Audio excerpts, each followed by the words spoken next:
आप देख रहे हैं समाचार एजेंसी ऑफ इंडिया में साइन न्यूज।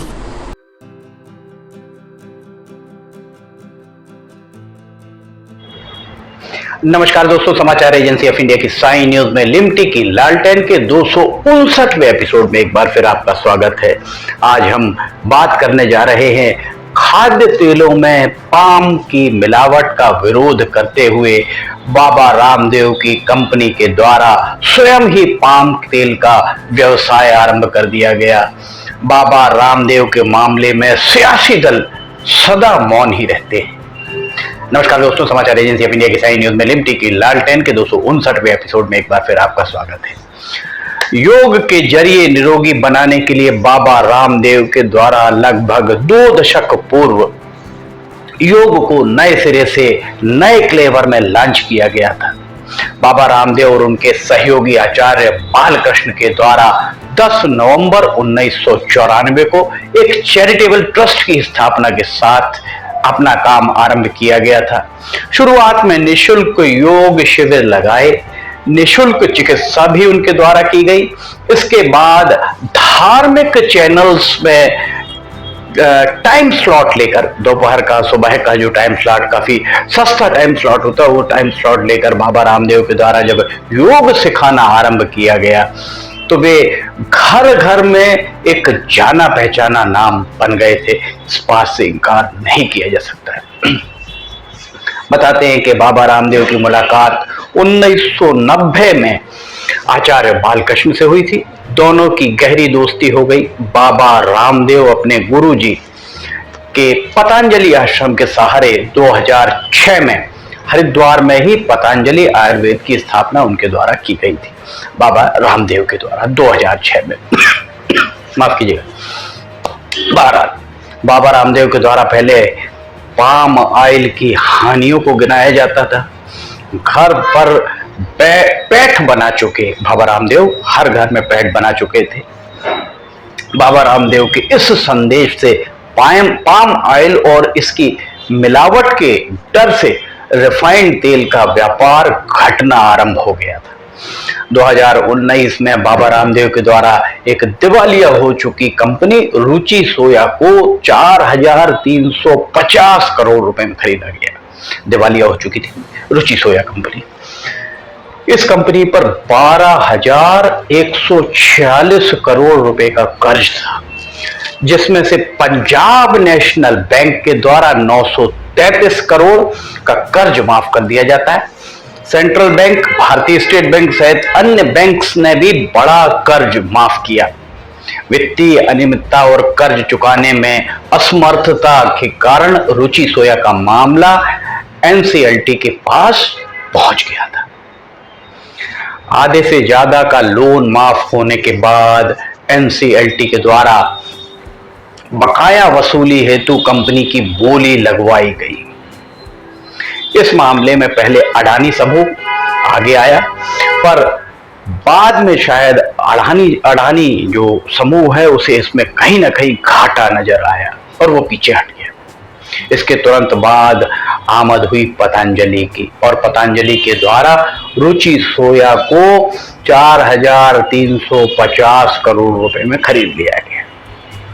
मजे की बात तो यह है, जिस कंपनी का कर्ज माफ किया गया था, रुचि सोया का कर्ज माफ किया गया था, उस कंपनी को ही खरीदने के लिए बाबा रामदेव को 3,250 करोड़ का लोन उन्हीं बैंक्स के द्वारा फिर दिया गया। अब आप समझ सकते हैं पूरा खेल किस तरह का है। कितने आश्चर्य की बात है कि जिस भारतीय स्टेट बैंक के द्वारा रुचि सोया का कर्ज माफ किया गया था, उसी रुचि सोया को खरीदने के लिए बैंक के द्वारा एक बार फिर लोन दे दिया गया। एक चीज है उसका लोन माफ होता, उसी चीज को खरीदने के लिए फिर लोन दे दिया जाता। बताते हैं कि लोन के लिए सुरक्षा निधि के रूप में रुचि सोया की स्टॉक वैल्यू को आधार बताया गया था, बतौर सिक्योरिटी दर्शाया गया था, जो उस समय शून्य हुआ करती थी। नियमों के अनुसार किसी भी लिस्टेड कंपनी के 25% शेयर हर हाल में स्टॉक एक्सचेंज में लिस्टेड होना चाहिए ताकि धन की तरलता अर्थात लिक्विडिटी बनी रहे। बाबा के द्वारा 1% शेयर ही जारी किए गए थे। बाबा की कंपनी के द्वारा 1% शेयर जारी किए गए थे। पता नहीं किस कारणों से सेबी ने भी मौन ही साधे रखा इस पूरे मामले में। इसके बाद 2 सालों में पता नहीं क्या हुआ कि ₹3.50 वाला शेयर सिर्फ 2 साल में 1053 रुपए पर आ गया। ₹3250 का बाबा की कंपनी के द्वारा लोन लिया गया था। इस कंपनी को खरीदने के लिए 3250 करोड़ का लोन लिया गया था। इस लिहाज से बाबा को यह कंपनी खरीदने के लिए सिर्फ 1000, क्योंकि 4250 करोड़ में खरीदी गई थी, 3250 का लोन और बाबा ने 1000 करोड़ इसमें लगाए। बाबा को ये कंपनी आज 35,000 करोड़ से ज्यादा की बाबा की ये कंपनी हो चुकी है। हाल ही में एफपीओ के जरिए जनता से धन उगाही कर बाबा रामदेव की कंपनी के द्वारा अपनी कंपनी को कर्ज मुक्त कर लिया गया है और अब रुचि सोया का नाम बदलकर पतंजलि फूड रखने पर भी सहमति बन चुकी है। लोग तो ये भी कहते हुए नजर आ रहे हैं कि बाबा रामदेव के स्वदेशी नारे की क्या बात की जाए। लोग बाबा के ऊपर अब प्रश्नवाचक चिन्ह लगाने लगे। लोगों का कहना है कि बाबा के स्वदेशी आंदोलन की अब क्या बात की जाए। बाबा जी पहले पाम ऑयल की बुराई करते हुए तेल व्यापार में उतरे थे।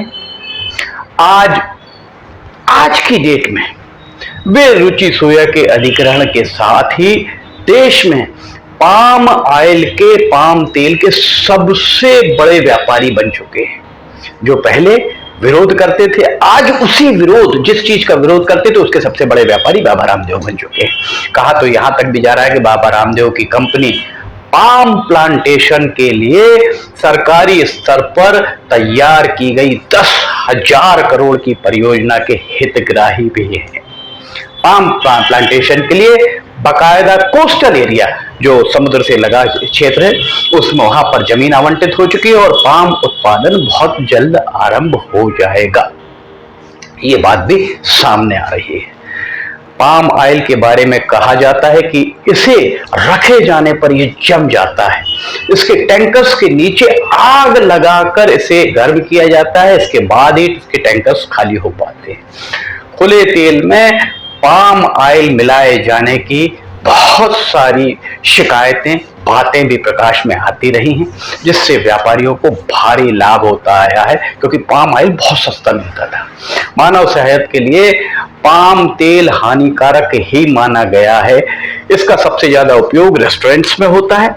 खाद्य तेलों के लिए विदेशी निर्भरता के चलते इसे रोका तो नहीं जा सकता, किंतु बाबा रामदेव कल तक इसे खराब बताया करते थे। आज वे ही इस पाम ऑयल के सबसे बड़े व्यापारी बन बैठे। इस सब के साथ यह भी सच है कि देश की खाद्य तेलों की मांग लगभग 62%, खाद्य तेलों की जो मांग है उसका लगभग 62% जो आपूर्ति की जाती है वो आयात से होती है। देश में ईंधन के बाद सबसे बड़ा जो बिल है, देयक हैं, जो हम पैसे देते हैं, व्यापारी पैसे देते हैं, वो खाद्य तेलों का है। समझ सकते हैं आप। लिमटी की लालटेन के 259वें एपिसोड में फिलहाल इतना ही। समाचार एजेंसी ऑफ इंडिया की साइन न्यूज पर लिमटी की लालटेन रोजाना दोपहर 2 बजे, शनिवार एवं रविवार को सुबह 7 बजे प्रसारित होती है। अगर आप इसे देखना चाहते हैं तो आप समाचार एजेंसी ऑफ इंडिया की वेबसाइट या साइन न्यूज के न्यूज चैनल पर जाकर इसे देख सकते हैं। अगर आपको समाचार एजेंसी ऑफ इंडिया की साइन न्यूज में ऑडियो बुलेटिन, मौसम के अपडेट, लिमटी की लालटेन और दूसरे दीगर मनोरंजक शिक्षाप्रद सारे वीडियोस अगर पसंद आ रहे हो तो आप इन्हें लाइक, सब्सक्राइब और शेयर जरूर कीजिए। साथ ही कमेंट बॉक्स में हमें लिखकर बताइए कि आपको ये सब कैसे लग रहे हैं।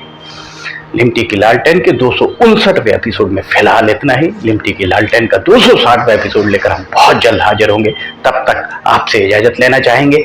जय हिंद।